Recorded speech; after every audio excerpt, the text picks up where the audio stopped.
welcome to Strange World, where the truth is often stranger than fiction.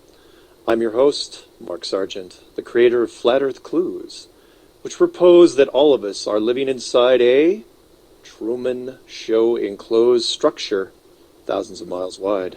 Check it out at enclosedworld.com or just Google Flat Earth Clues.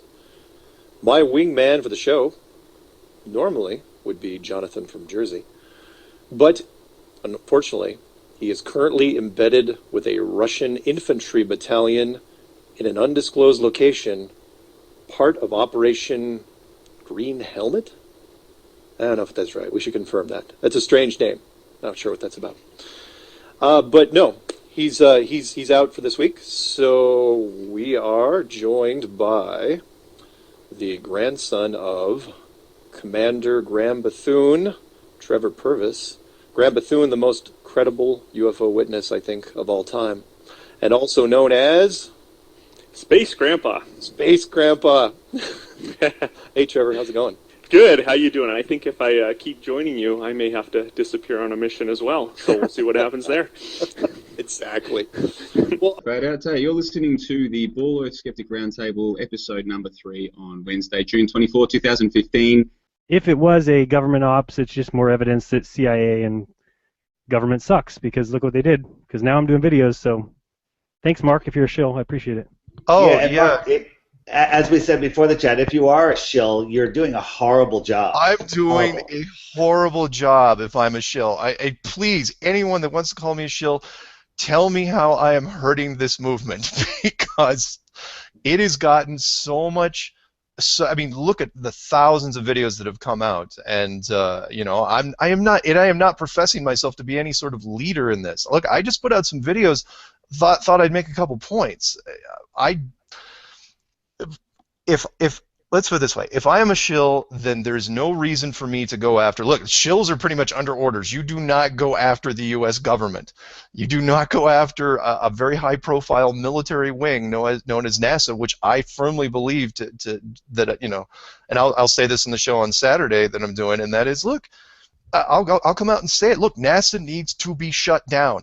Anybody that's doing subcontractor work for these guys needs to get out of there. If you own stock in a public company that is tied to NASA, get out, because these guys have a shelf life at this point. They're not going to hold up. The internet hive mind, social media, and if they end up being the fall guy for this, great. I stated that in one of my videos. Look, they are the first people that are going to have to go down in a twisted pile of molten metal.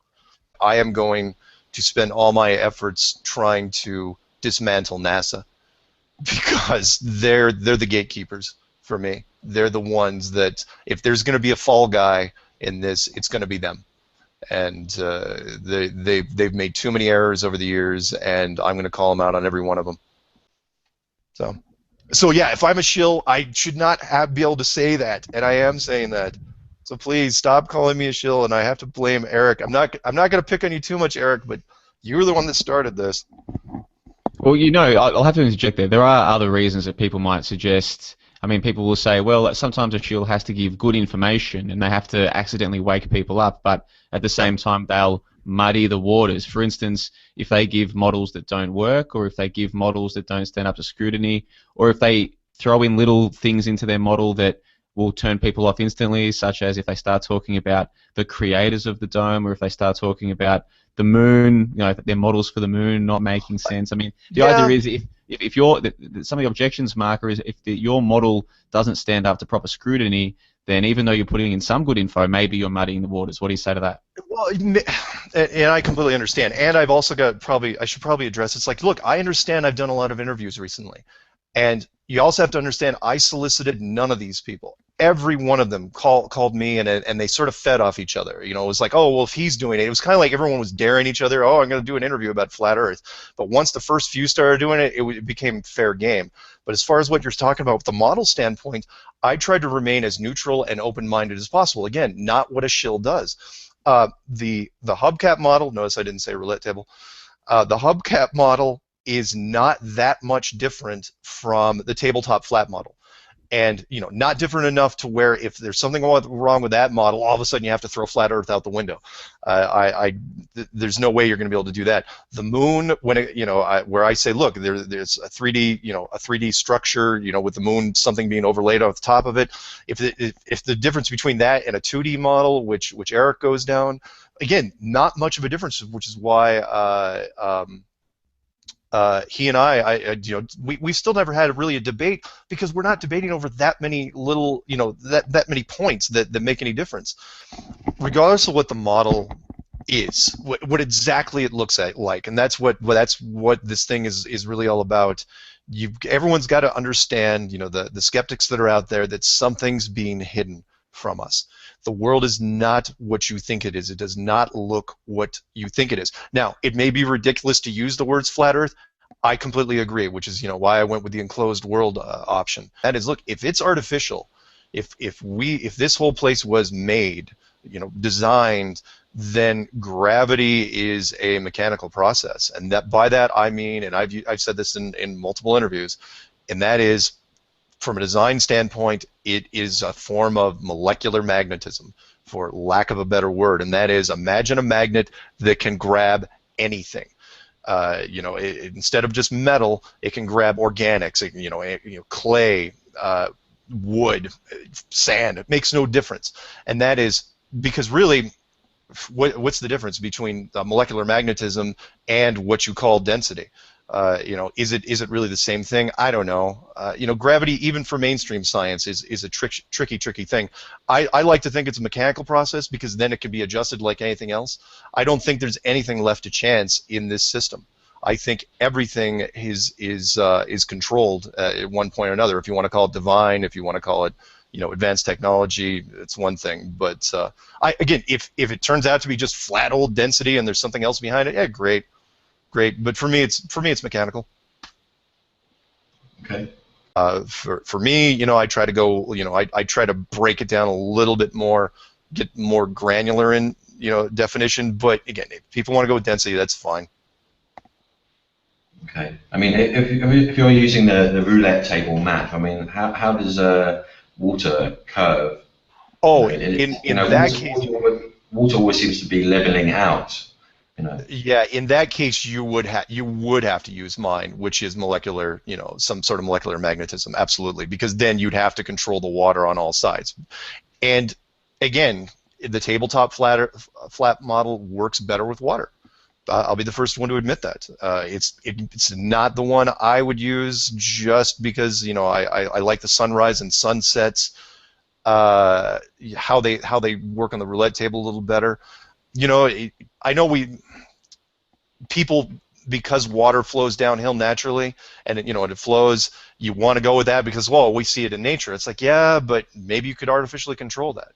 I believe it can. So, but again, if I am proven wrong in the end, it still does not change the fact that the ball model, the globe model, seems to be an endangered species at this point. And I know some people are going to go into the curvature, which I didn't. They're going to go into things about gravity, but it's like, look, people can do experiments all they want with curvature and gravity, and I have no problem with that. Unfortunately, for me, they weren't broad enough strokes to go to the lowest common denominator. There's people out there that, again, if once you say, oh yeah, by the way, the curvature is 8 inches per mile squared, they're just going to glaze over. There's some people who are going to get it. Some people, some smart people, they're going to get that. But so at the first mile, is it 8 inches or is it 36 inches, or I can't remember what it was. I've heard a couple different things. So I don't know exactly. Also, people I've heard say you don't start till the second mile. So if you're looking at 5 miles distance, you would actually take that 8 times 4 times 4, or 8 times 5 times 5.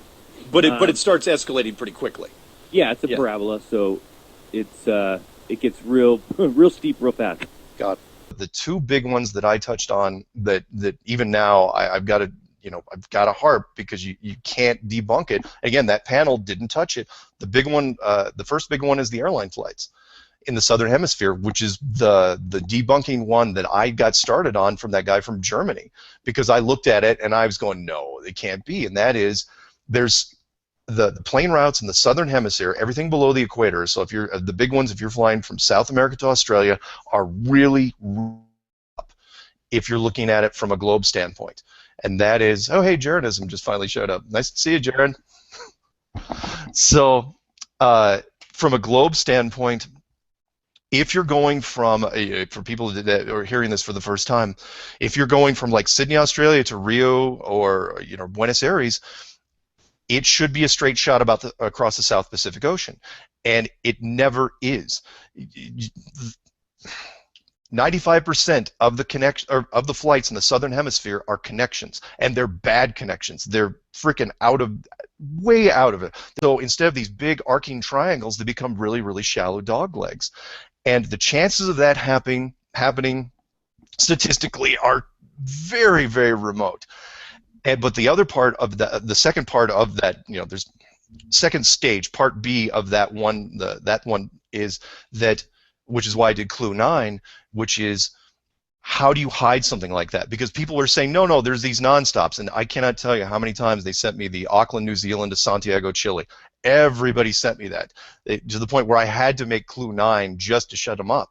Which was, it's like, oh no, you can get a nonstop, and I go, okay, fine. And then when I started looking, and then I saw the flights being dropped off of GPS in the southern hemisphere, then I saw it. I was already hooked by that point, but then I said, oh, that's so clever, because what you're doing is you're hiding the routes, because that's the second part of this, and that is if you find a nonstop flight, you don't want to show them how that nonstop flight got from point A to point B, so you hide it. You disappear the flights. It doesn't happen in the Northern Hemisphere. GPS, an American military system called global positioning, should not lose flights anywhere, and it does. There's no coverage below the equator over the water. And when I've looked at the Sydney, Australia to Santiago flight, a Qantas flight, on a Flight Radar 24, it lists the flights that are currently in the air, and that specific Qantas flight was not listed, which was a very curious thing for me. Basically, Mark, you're saying that your three reasons for trying to argue for the spinning ball not working, the flight pass, the GPS, and Antarctica, just focusing on the flight pass there, if you or if someone that you trusted could take a direct flight from Sydney to Santiago, Chile, and the flight time fit in with the ball model but not in with the flat Earth model, which suggests that Santiago and Sydney are much further apart. If the flight time fit in based on the plane and the maximum speed of the plane fit in only with the ball and not the flat Earth model, would you have to revisit the flat Earth model, or would you have a way of getting around that? No, I wouldn't. I wouldn't. There's nothing at this point that's going to make me really refute the flat Earth model, and here's why.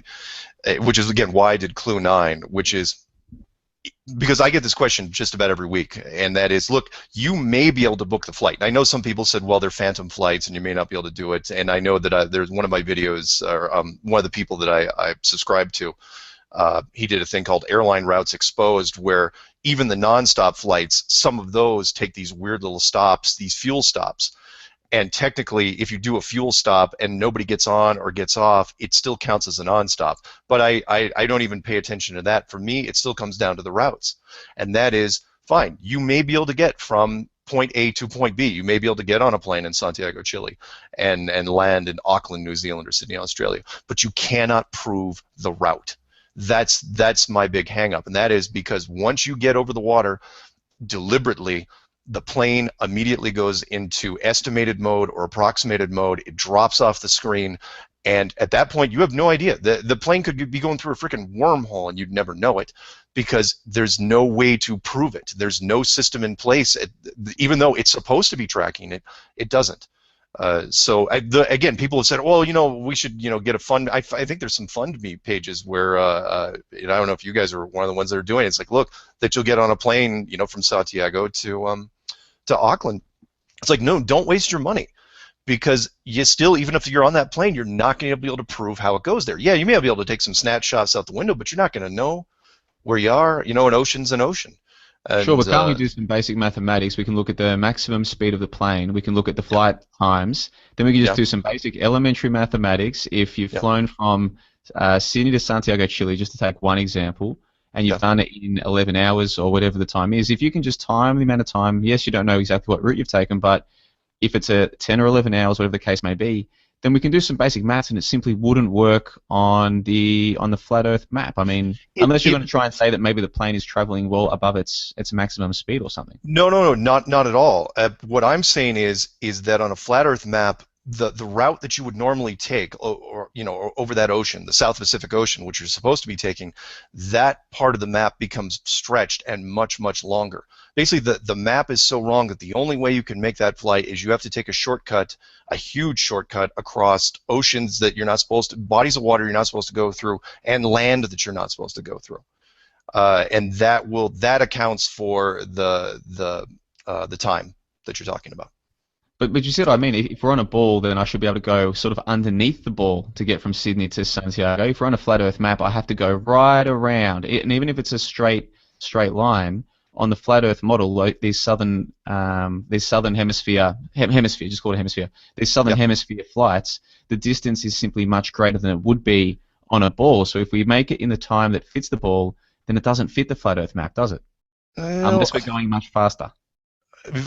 Unless you're going much faster, or unless the distances are wrong. The problem is that even the AE map, we don't know, because remember, I treat the AE map, and I think Jeranism does too, as a literal thing, but we don't know the actual perspective as far as the distances between segments on the AE map, because we're treating it as literal, but nobody knows exactly what it looks like, which is, by the way, to digress real quick, on Jeranism's laser test that he's going to do, he's doing it from a purely tabletop flat model, where and that follows the Eric Dubé model as well, whereas I follow the flattened stationary Earth model from 1830 by Orlando Ferguson.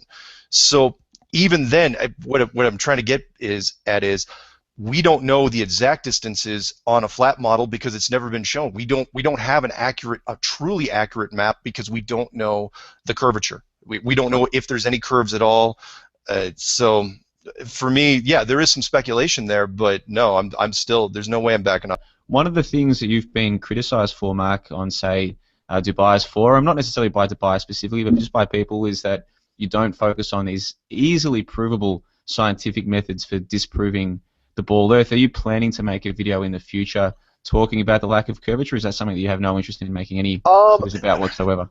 No, for me, and I've stated this at a few other things I've done, which is, look, I don't mind. I love the fact that Jeranism, one of the big reasons I don't do it is because other people are going to do it. And it wasn't a make it or break it thing for me. The curvature of the Earth, again, because I don't necessarily subscribe to it, the tabletop model, the curvature isn't as important to me. But I understand it. I mean, it has to be done. It has to be covered. I'm not going to be covering it. I like the broad strokes. I like the big ones that everyone can get their head around. Again, the curvature argument is not for everybody. It might be for everybody in this forum and maybe people that are listening, but there's a lot of people out there that have no idea what you're talking about when you're talking about the curvature. Or gravity for that example. Although I think the gravity test is still very, very good. And not necessarily where you're talking about the planes going from east to west or west to east, but the weight difference, the centrifugal force problem going from the North Pole to the equator, and that is, if the equator is spinning at 1,100 miles an hour and the North Pole it's spinning at 0 miles an hour, or 3, or whatever you want to call it, then a weight, once you measure something up there at the North Pole and you take it down, assuming it's not a human being where the weight fluctuates, a flat weight, and you take it down to the equator, it should be measurably less. Maybe even a fraction of an ounce, but it should be less. That, I think, is a more interesting test. Now, will I get into it? Yeah, maybe, but I've talked about it enough in interviews. I'm hoping that somebody else will dig into it. Will I touch on it personally? Probably not. Excellent. Well, I'll tell you what, we're quickly running out of time on tonight's show, so if it's all right with you, Mark, I'll pitch a few questions at you based on some of the criticisms that have come your way. This is natural in the work that we're doing. People will be out there trying to debunk you because you're debunking NASA and what have you. So do you mind if I just ask you a couple of quick questions to do with your persona in the Flat Earth movement? Sure. There's some people out there who have criticized you for the pyramids in your avatar on YouTube, for holding balls like globe Earths when you're doing interviews on YouTube and on Skype, and for constantly referring to your model, from a game development point of view, rather than focusing on some of these geophysical aspects like the lack of curvature or like the centrifugal thing you just touched on. These are the kind of criticisms that people make. Do you think there's any validity to those criticisms at all, or do you just fob them off? No, well, I get it. Look, the conspiracy world, and I'm with you there, is a suspicious group, no question. Trust no one at face value. I totally understand that. And I get the argument. It's like, well, no, you're going to make all conspiracy people look crazy. And I'm going, well, you didn't. That aura is already there. When it came to the pyramids, okay, look, I went to Egypt, had a lot of fun, but you got to understand why I went to Egypt in the first place, and that was I was suspicious of the pyramids themselves. I wanted to see it and look and say, okay, could mankind have built this? Especially ancient cultures. And when I looked at it, that's what I went there to prove. So we took some great shots when I was there, and no, I didn't put them in because I'm a big fan of pyramids. I was just there. I thought it was a kind of a cool shot. It has nothing to do with anything. As far as holding the globe in some of my early videos, that's because it was really more of a prop, and I think when the interviewers actually said before he got me, he's going, "Don't use the globe anymore." Not because he didn't like he thought it was a mixed message or anything, but he says, "Look, it's played out." He goes, "You don't need to use that prop anymore. People have already seen it." But that's what I was really going for. It was just a prop I was saying, "Look, this is what I was trying to disprove. This is the lie." If I had a flat model, I didn't want to use some like hand-painted cheesy dinner plate with a flat Earth model on it. Otherwise, I would have had that. And I know some people are thinking of doing 3D modeling, using a 3D printer to do a flat Earth model, and that's great. If you can pull that off, fantastic. And what was the third thing? Pyramids, globes, and wasn't there something else? You constantly refer to your model from a game developer. Oh, from a gaming standpoint. Yeah. Look, I used to produce games for a living. I helped design these things. So from a game standpoint, from a design standpoint, that is my perspective. That's how I got these clues wouldn't have been made without that sort of background for me. And that was, I looked at this thing from a functional, I said, look, if I had to design it, if I had to build this, what would I do? And that's what got me going, to where once I started digging into it, I was going, man, I don't think I could, and of course, there's arrogance for you. I couldn't improve on this design. It's fantastic. It's brilliant on multiple levels. So yeah, when I refer to it, I'm always looking at it. I mean, I still play games now. After I'm done with you guys, I may actually fire up Warcraft and start playing it a little bit. So I'm not going to back off from that either. From a gaming design standpoint, that's where my head is at. Again, I will, but it ties a little bit into the curvature stuff. I like the flat and stationary Earth model, the one with this, it's shaped sort of like a roulette table, because it's more elegant from a design standpoint. It's more elegant. Does that mean that it's right? No, not necessarily. If Eric Dubé's model or Matt Boylan's model, if it turns out to be tabletop flat, hey, fantastic. I'm not going to lose any sleep over it. I will not cry in a corner. A lot of people, they've seen your clues, they've then gone on to do their own research, they've discovered the Bedford level experiments, they've discovered people like Jonism doing their own experiments. So even though your clues don't cover this stuff, you have got lots of people all around the world going and doing their own research. So I think if you are a shill, you're doing a terrible job, unless this is a long-term game. Now, let me throw something to you, Mark, and then we'll go around the panel to get their opinions. I don't know if you guys are familiar with Dylan Avery, but he's the character who released the first Loose Change back in December 2005. Loose Change. Right. I remember that. Yeah. So when I saw Flat Earth Clues, I thought, is this guy paying homage to September Clues in any way? No, is it a coinky dink? Yeah. I would say no, not at all. In fact, I was a Loose Change guy. Ah. I followed the Loose Change series. Well, that's where you're supposed to go first. It's laid out. Yeah, and that's all I really knew. For a while there.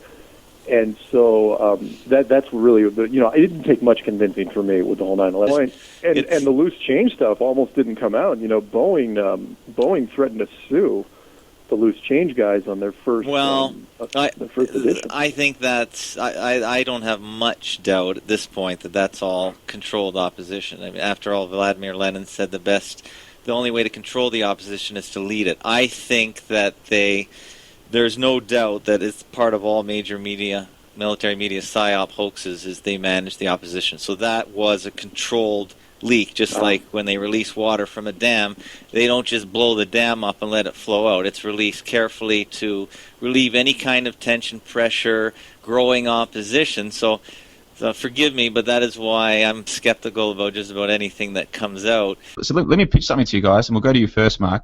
Basically, Dylan Avery released Loose Change, and he was the one that released the film, talking about missiles under the plane and really muddying the waters from the start. But where he really seemed to side with people was that now he says that he doesn't think Bush could plan a bowl of cereal, and he says that the conspiracy world is a dark, dangerous world, the world of conspiracy. It is easy to get sucked in and really hard to get back out. And so there's this notion out there now that Avery was right from the start meant to muddy the waters as best as he could, and then once he'd done that job, to then come out and say, no, the 9/11 conspiracy stuff, it's all crazy. Look at me, I was a leading conspiracy theorist. Now I've changed my mind. So anyone who's still in there, they've just been sucked in like I was. You can see where I'm going with this. So there's this idea that whether it's Markk Sargent or Eric Dubai or John LeBon or Jeranism or any of the people, and I don't mean to put myself in your category, but you get what I'm going with here. It could be any of this. There's this idea that someone will get a following and then all of a sudden flip and say, oh no, this was all just an academic experiment to see how gullible conspiracy theorists are. There's this idea that eventually someone's going to flip and make us all look silly as part of a long-term game. So I want to know, Mark, if you think that this is possible, that this program's already started, and if you can see this happening, and then we'll go through the round table and get people's opinions.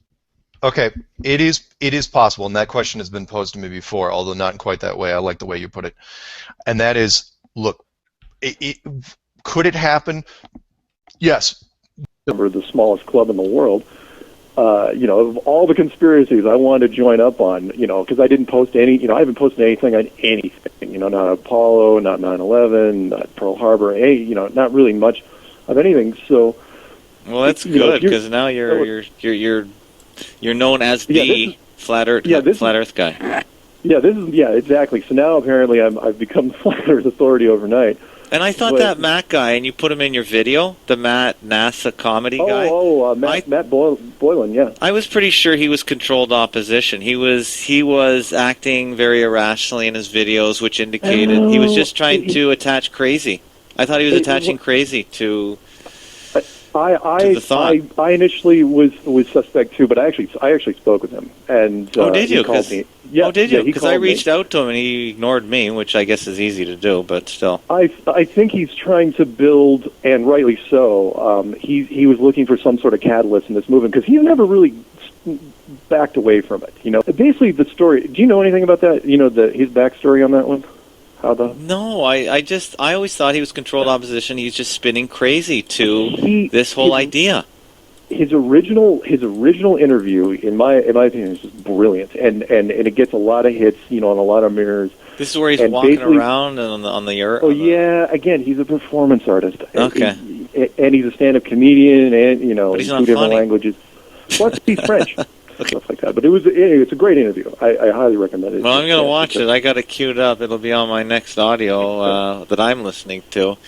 And I thought he was a goof, but you telling me that it's not a goof? No, he's not. He's not a goof. Unfortunately, he's a fault against himself in this case because he's got that one interview which his girlfriend did, which is again I consider just brilliant.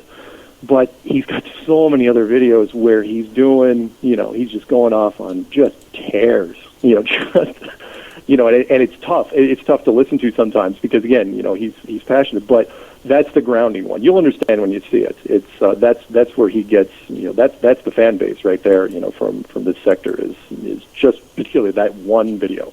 He's got some others, or I think he's been drinking a little bit, but yeah. Anyway, that's my take. As far as creating the dome, I didn't want to.